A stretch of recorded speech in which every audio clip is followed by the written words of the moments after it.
সম্মানিত দর্শক, আমি আপনাদেরকে আজকে গুগল ম্যাপে দেখাবো যে বাংলাদেশ অংশ এবং মায়ানমারের কোন অংশে এই যুদ্ধটি সংঘটিত হচ্ছে।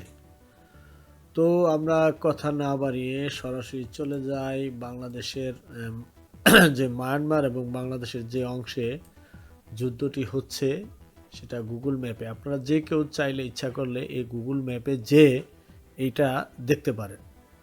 তো আমি এখানে একটু পরে আসছি। আমি আপনাদেরকে মূল ম্যাপটা আমি যদি দেখাই, এই হচ্ছে আমাদের বাংলাদেশ। নিশ্চয়ই আপনারা দেখতে পাচ্ছেন, এটা হচ্ছে বাংলাদেশ।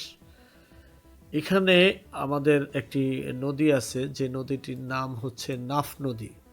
আর এটা হচ্ছে আমাদের সেই কাঙ্ক্ষিত যে একটি জায়গা, সেটা হচ্ছে আপনার সেন্ট মার্টিন দ্বীপ। তো এই সেন্ট মার্টিন দ্বীপে যাওয়ার সময় আমাদেরকে নাফ নদী হয়ে শাহপরীর দ্বীপ হয়ে তারপরে যাওয়া লাগে। তো যারা সেন্ট মার্টিন গিয়েছেন তাদের নিশ্চয়ই মনে আছে যে ঢাকা থেকে যখন আমরা সেন্ট মার্টিন যাই, তখন আমাদের ঠিক বাম পাশে ওই মায়ানমার রাষ্ট্রটি দেখা যায় এবং তাদের কাঁটাতারের বেড়াও আমরা দেখতে পাই। তো সেই নাফ নদী ধরে আপনি যখন ঠিক বাংলাদেশ এবং মায়ানমারের নদীরেখা দিয়ে যাবেন, যেতে যেতে একটা পর্যায়ে আপনার দেখবেন যে বাংলাদেশের অংশটা হচ্ছে আপনার ঠিক এই জায়গায়। যদি আমি ভুল না করি, একটু কাইন্ডলি সময় নিচ্ছি আমি। এই জায়গাটা, অর্থাৎ এই জায়গাটার নাম হচ্ছে কি ঘুমধুম। তো এইখানে আপনারা নিশ্চয়ই টেলিভিশনে দেখেছেন যে একটি রাস্তা দেখা গেছিল, যে রাস্তাটার মধ্যে সাংবাদিকরা দাঁড়িয়ে ওই মায়ানমারের অংশটি দেখাতে চেষ্টা করেছিল, সেটি এই রাস্তা। এখানে মায়ানমারের এই একটা বিজিবি ক্যাম্প আছে, এখানে তাদের আরও বেশ কয়েকটা বিজিবি ক্যাম্প তাদের আছে। বিজিবি মানে হচ্ছে আমাদের যেমন বর্ডার গার্ড বাংলাদেশ একটা ফোর্স আছে যার নাম হচ্ছে বর্ডার গার্ড বাংলাদেশ, যেটাকে আমরা সংক্ষেপে বলি বিজিপি। ঠিক তাদেরও এরকম একটা বাহিনী আছে, সেটাকেও তারা বিজিবি বলে থাকে। যাই হোক, আমি ওদিকে যাচ্ছি না। তো এই হচ্ছে বাংলাদেশ, এ হচ্ছে মায়ানমার। আপনারা লক্ষ্য করবেন মায়ানমারের ভিতরেও কিন্তু একটি রাস্তা রয়েছে, অর্থাৎ এই রাস্তা থেকে তাদের সীমান্ত অঞ্চলগুলি তারা নিয়ন্ত্রণ করে থাকে। ঠিক তেমনি বাংলাদেশের অংশেও একটি রাস্তা রয়েছে, যেটি দিয়ে বাংলাদেশের বিজিবি সাধারণত টহল দিয়ে থাকে। এখানে আমাদের বিজিবি ক্যাম্প আছে কয়েকটি এখানে। তো আমি অবশ্য ওই জায়গাটি সরাসরি যাইনি ওখানে কখনো, তারপরও এই ম্যাপ থেকে আপনাদেরকে যতটুকু ধারণা দিচ্ছি, এখানে মূলত আপনার যুদ্ধটা সংগঠিত হয়েছে আরাকান আর্মির সাথে। তো এটা বেশ কয়েকদিন ধরেই হচ্ছিল, যখনই বাংলাদেশের এই যে মায়ানমার একটা বিজিবি ক্যাম্প আপনারা দেখতে পাচ্ছেন, এরকম অনেকগুলি ক্যাম্প আছে তাদের। এই ক্যাম্পগুলি ছিল আপনার সরকারি যে বাহিনী আছে, মায়ানমারের যে সেনাবাহিনী, তাদের নিয়ন্ত্রণে, তাদের পুলিশের নিয়ন্ত্রণে, তাদের বিজিবিদের নিয়ন্ত্রণে। যখনই আরাকান আর্মি এসব ক্যাম্পের উপর হামলা চালিয়েছে, তখন তারা পরাস্ত হয়ে এই বাংলাদেশের এই সীমান্ত অঞ্চলটি পার হয়ে তারা বাংলাদেশে ঢুকে পড়ে। তো আপনারা তখন ওই ভিডিও ফুটেজগুলিতে দেখেছেন যে একটি রাস্তার মতো দেখা যাচ্ছে, সেই রাস্তাটি হলো এই রাস্তাটি। তো এখন এই যুদ্ধটা শুরু হয়েছে মূলত এখান থেকে, যখন এই মায়ানমারের আরাকান আর্মি যারা, তারা যখন আস্তে আস্তে যুদ্ধ করতে করতে এদিকে চলে আসে, ততই আমাদের বাংলাদেশের প্রথম শুরু হয়েছে এদিক দিয়ে সীমান্ত পার, এখন শুরু হয়েছে এদিক থেকে।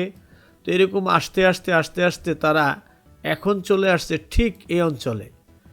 যদি আমি ভুল না করে থাকি, ঠিক এই যুদ্ধ আস্তে আস্তে আস্তে আস্তে তারা এই পর্যন্ত চলে আসছে। এখন আজকে আমরা টেলিভিশনে দেখেছি এখান থেকে লোকজন পার হয়ে এই নদী দিয়ে বাংলাদেশে ঢোকার চেষ্টা তারা চালিয়েছে, যেটা আপনারা চ্যানেল 24 এবং অন্যান্য কিছু টিভি চ্যানেল সরাসরি তারা দেখিয়েছে যে আমাদের কোস্টগার্ড যারা আছে তারা এই অঞ্চলটার মধ্যে আজকে সারাদিন তারা পাহারা বসিয়েছিল, এবং নৌকাতে করে যে মায়ানমারের লোকজন দেখা গিয়েছিল সেগুলি এই অঞ্চলে। তার মানে কি, আরাকান বাহিনী, আরাকান আর্মি এখান থেকে তারা অভিযানটা শুরু করে এবং এই শুরু করতে করতে করতে করতে করতে তারা এই পর্যন্ত চলে আসছে। এটা হচ্ছে বাংলাদেশের উত্তর দিক আর এটা হচ্ছে বাংলাদেশের দক্ষিণ দিক। তো এখন বাংলাদেশের সাথে আজকে মায়ানমারের সাথে কিছু কথা হয়েছে, তারা বলেছে যে আমরা এদেরকে ফেরত নিব। সেই ফেরতের রাস্তাটা কোন দিক দিয়ে? এই যে আমাদের ইনানি বিচ, আপনারা নিশ্চয়ই মনে আছে যারা এখানে ট্যুর করেছেন, এখানে একটি সুন্দর আমাদের একটি বিচ আছে যেটার নাম হচ্ছে ইনানি বিচ। তারা বলছে যে এখান দিয়ে তারা মানে নদীপথে, অর্থাৎ এই সেন্ট মার্টিনের এই অঞ্চল বাদ দিয়ে তারা হয়তো বা এদিক থেকে যেয়ে তারপর এখান থেকে তাদেরকে গ্রহণ করে তারপর নিয়ে যাবে। তো এই হচ্ছে অবস্থা। আপনাদেরকে আরও একটা বিষয় না বললেই নয়, সেই বিষয়টা হচ্ছে এই সরকারি জান্তা বাহিনী তারা এই রোহিঙ্গাদেরকে মারধর করে এই নাফ নদী দিয়ে তাদেরকে এপার পাঠিয়েছে। আজকে সেই রোহিঙ্গারা আমাদের দেশে রয়ে গেছে, কিন্তু সেই জান্তা বাহিনী আজকে ওই রোহিঙ্গাদের মতো আজকে আমাদের এখানে প্রবেশ করতেছে। এটাকেই বলে ভাগ্যের নিয়তি বা ভাগ্যের নিয়তি, যেটা আমরা বলে থাকি আর কি। আবার কেউ কেউ বলে যে মহান আল্লাহর বিচার শেষ হয়ে যায়নি, বিচার অবশ্যই হয়, কিন্তু আমাদের বুঝতে দেরি হয় আর কি। তো ঠিক ওইটাই চলছে এখন বর্তমানে।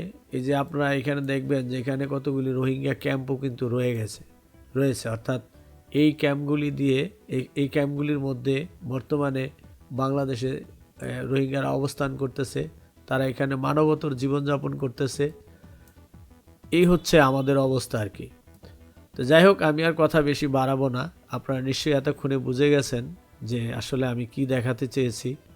যদি আমার এই দেখানোর মধ্যে কোনো ভুল হয়েই থাকে তো ইনশাল্লাহ আপনারা ক্ষমা করবেন, আমি আপনাদের কাছে ক্ষমা প্রার্থী। তো ধন্যবাদ সবাইকে, আজকে এই পর্যন্তই। আল্লাহ হাফেজ।